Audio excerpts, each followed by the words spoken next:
Hey everybody. Well guys, I have to do this segment here because recently I did a segment where I was showing the Pro Max heads, and to me they're one of the better heads for a budget price. And it's kind of one of them deals where you gotta weigh things out, because there are cheaper heads. But as I said in the other segment, these other heads that are cheaper usually need more work, or they need to go right to the machine shop, where the Pro Maxes, you can somewhat get away with them without a lot of work, especially the ones that are out in the last couple of years. From what I've seen, the ones I had previous on the other video are older Pro Maxes, but from what I'm seeing out of these newer ones, they need a lot less work. But any head you buy should always be checked over, especially when it comes to the valve seats. I always want to pull the valves out and do an inspection, at least a valve job on any head. That's even expensive heads, fellas. So it led me to this segment because I have guys asking me questions that are kind of not knowing what to do. And I know, fellas, when I've gone to make performance advancements on a vehicle, I've sat in this catalog many times and thought, well, what do I do? Do I buy a budget head? Do I pour it on myself? Do I go for the cheaper one even the cheapest head they have, and go that route? It's a hard situation. But I will tell you this. If you pay this price for this head, and you buy a cheaper head, and we know who they are, you're going to wind up spending it somewhere else, either with somebody porting the head or with machine work, or both. I just had a guy get a hold of me a while back. He bought a cheaper head. He's all upset because now, if I remember right, he was way up around $1,600 into them heads, and he was very upset. And they still didn't flow what he wanted them to flow. And I said, what kind of numbers are you looking to get out of these heads? And he was telling me how they were supposed to flow like 260. And I said, well, how fast do you want the car to go? Well, it's for my son. I want it to go in the 12s. I didn't even know what to say to this guy. I told him, I'm like, listen, them heads should do that out of the box. It's other problems what you're having. The porting is not the problem. They had a 180 runner for a stock 302 block he was going with a cam. I said, the runner is not the problem.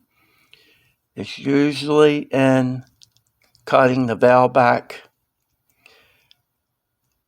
or the short side of the head. On a cheaper head, that's usually where you'll improve your gains, especially if it's not a bad casted head. And the bowl area is not too bad, that's usually where you're going to pick up. I will tell you guys that. Usually back cutting the valve is where you're going to see a lot of improvement. So, usually a 30 on the exhaust. And I've seen where some of the other heads like the intake side done. So, all depends on the head, and you have to find the problems with the head. It's not about porting them, guys. It's not about opening them up. Half the time, people don't realize that runner size isn't what the problem is. So, that aside,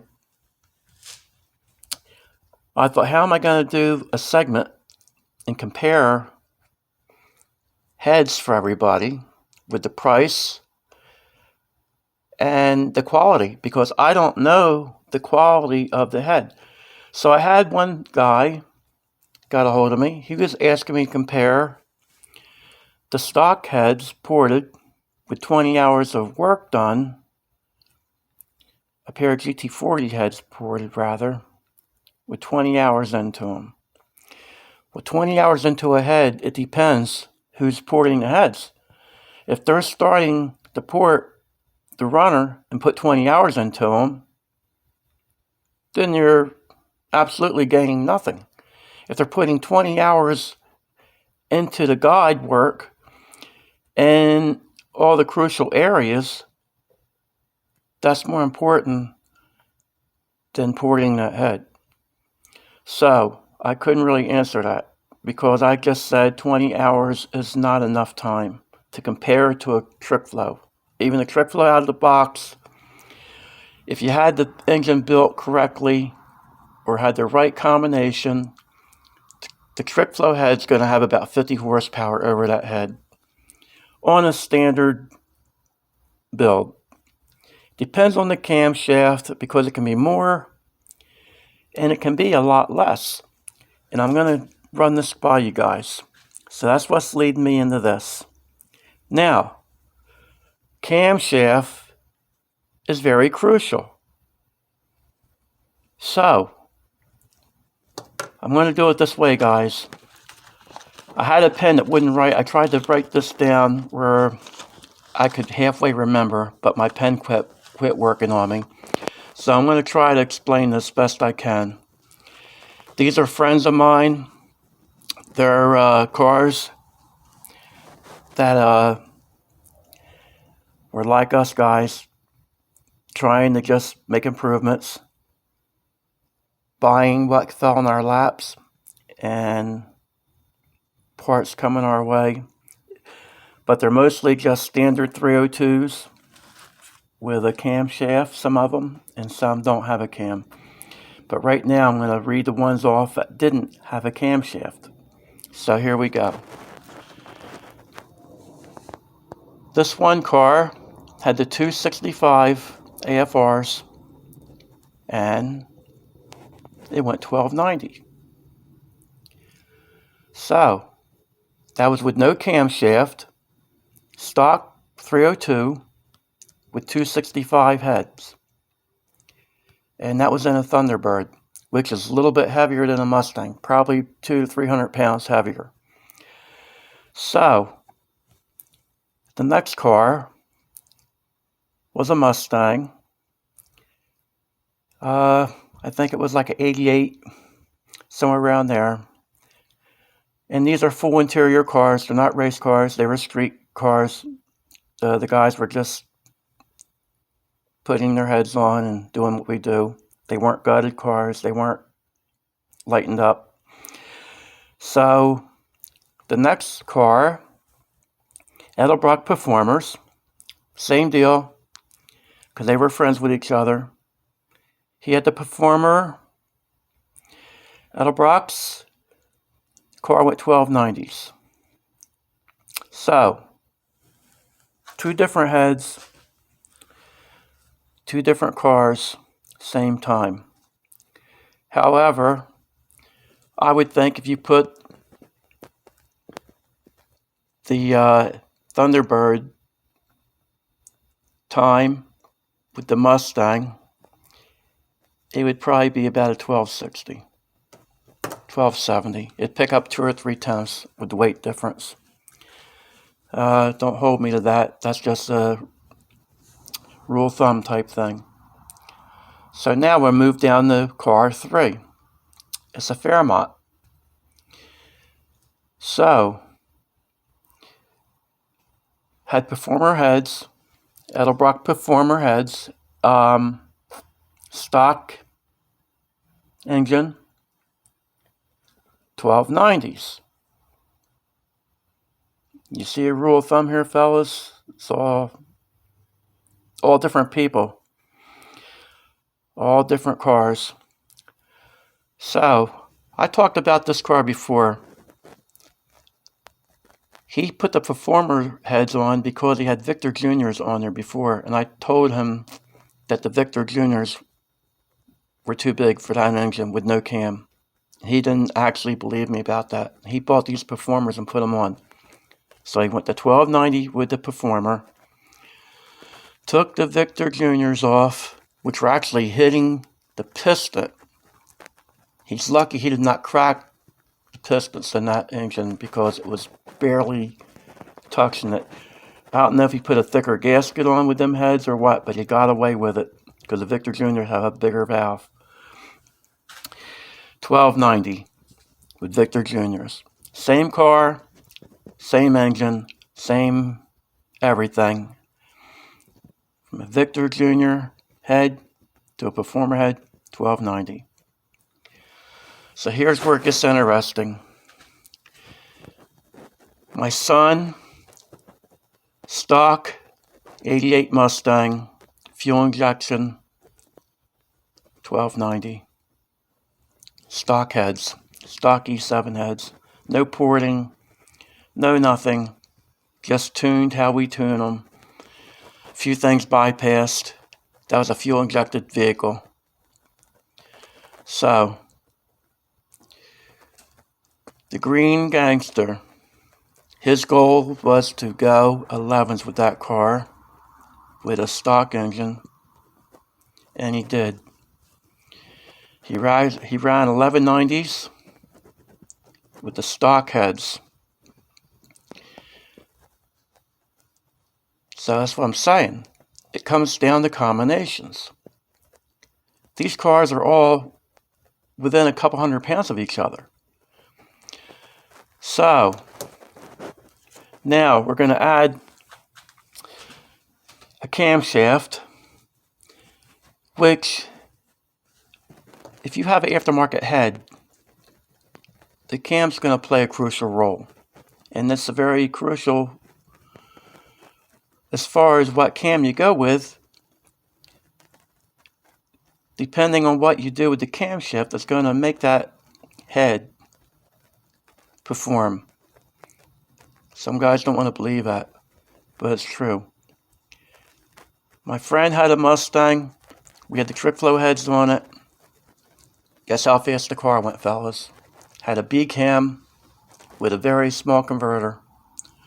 1270s and 1290s. That's where it ran, depending on how hot it was out. So, I hope this gives you guys an idea here about what you might want to do. So now we're going to move in to a car that actually raced against us, and it actually had the Pro Max heads on it that I had in the other segment. 351 with Pro Max heads, a very good camshaft, flat tappet cam, but it was a cam that was aggressive. The guy knows what he's doing when it comes to picking parts out. So, Pro Max heads, aggressive camshaft, Victor Junior intake, 1050s. So, he had problems with the car, pulled the Pro Maxes off, and put ported 351 heads back on it. I think they were 1970 or 69, somewhere in there, but they were the early model 351 heads. Car goes 1050s. Had the valves enlarged. I think he had Chevy valves in it. I don't know what size. I don't know if he squeezed 202s in it or what way he went with that. I never got that personal because I don't want people thinking I'm asking them too many questions on their builds. We actually raced against him. We did become friends with him. He's a friend now, but I still don't like to get where I ask people too many questions when it's not concerning me as far as doing work or something. I don't think it's fair. If they want you to know, they'll tell you. So that leads me to this.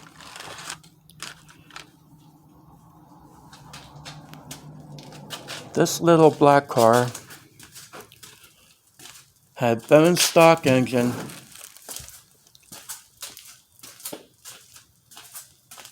was bone stock car back in the day before we did all this work to it.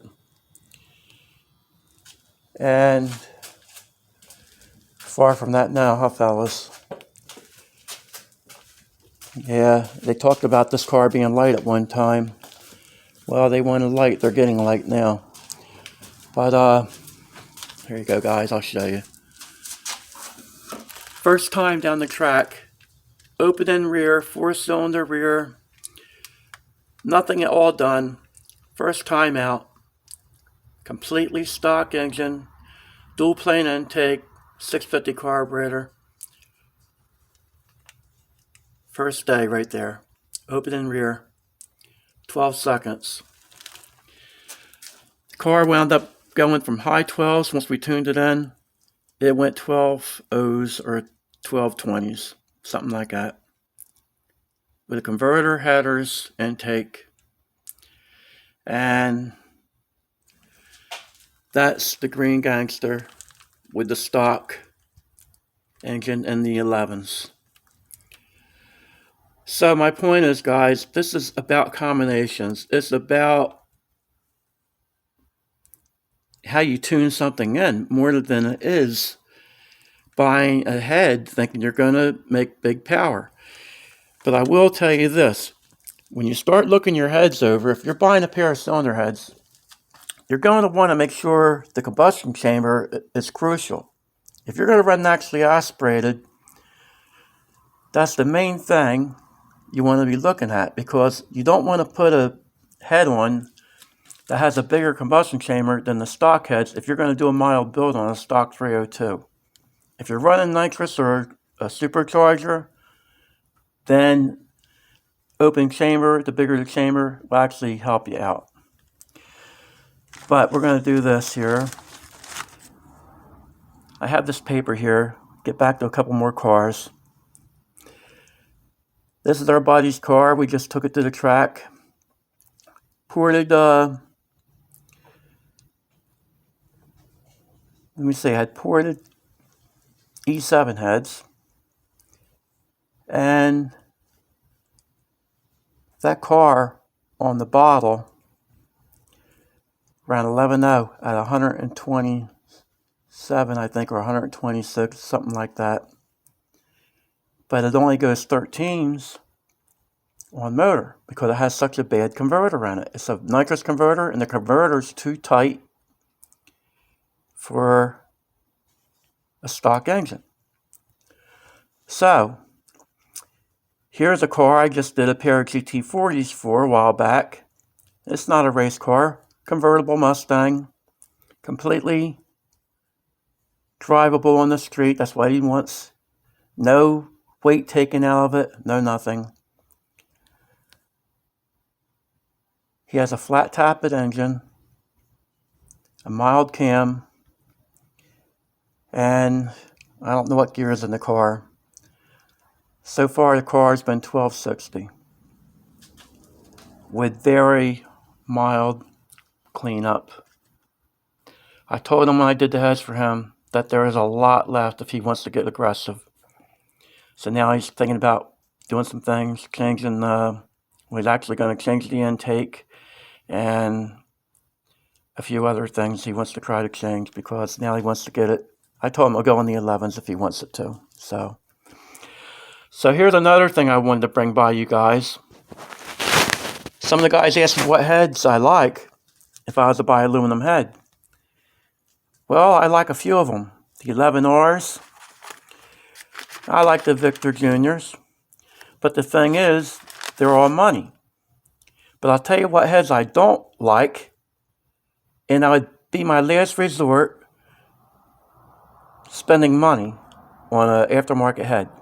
And it might surprise you what I'm about to say.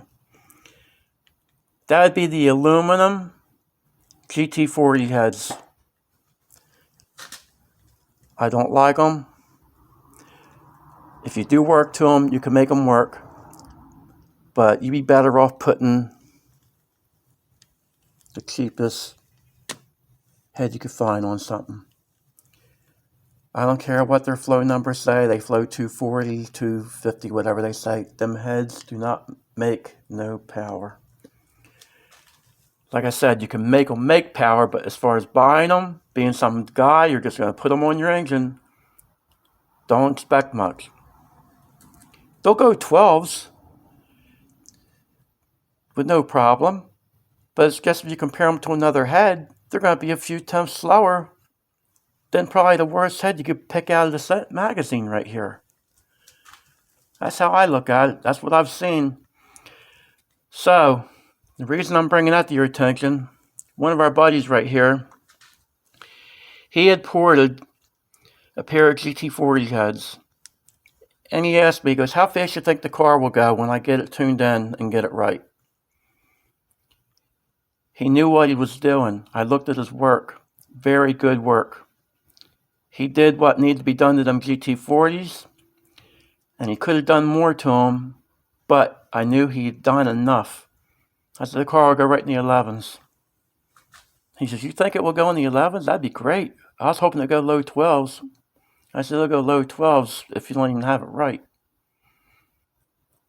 This isn't one of them deals where I knew the car was capable of going right in the 11s. Because this guy, he was one of them people that he'll keep messing with something until he gets it right.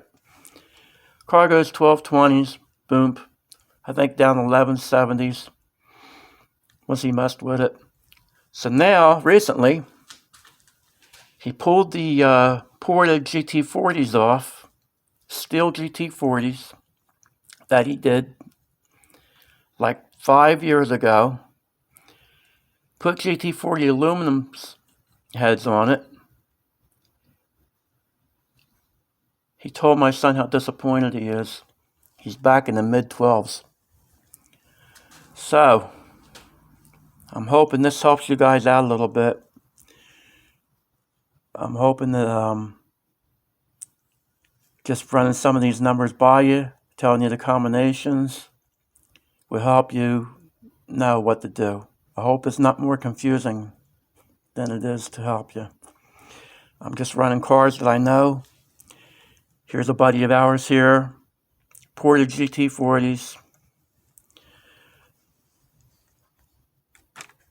I know the car went 1220s, but I heard also, after he got things worked out, it went in the high 11s. That's what I heard, but I do know the car was low 12s before that. So these are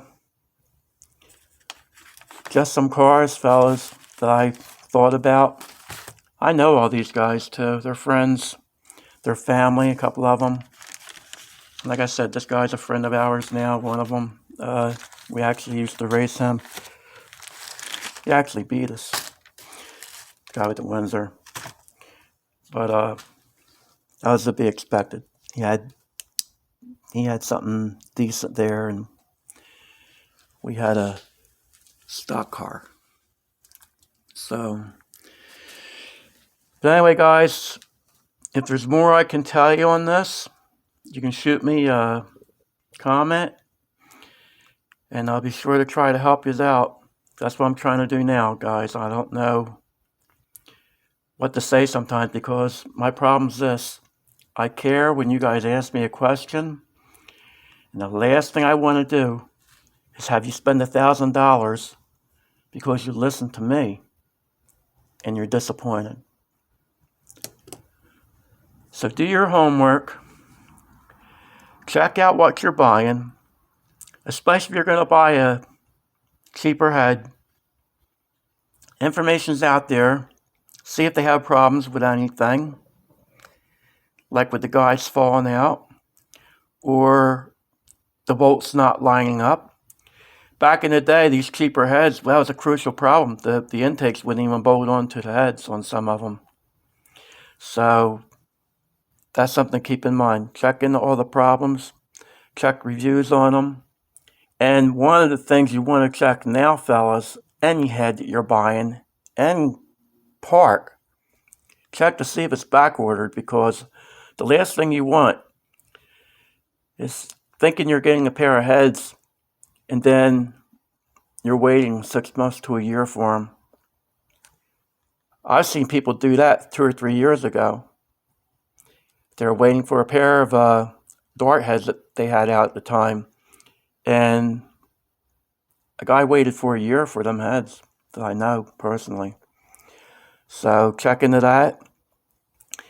And do your homework, guys. Don't listen to one person. Listen to a lot of people, then weigh it out. Use your own judgment. And you have no choice to do that. You have to listen to information between more than one person. You always want to do your homework yourself. Don't just think because somebody's going fast that they know everything. Because sometimes somebody can have something that's not that fast and they'll know more about something else than the guy that might even be setting records. So keep that in mind, fellas. All right, guys. I hope this was somewhat helpful. So I always want to try to take care of anybody that's on my channel. So that's why this was important to me to do this segment, fellas. All right, guys, have a good night and take care.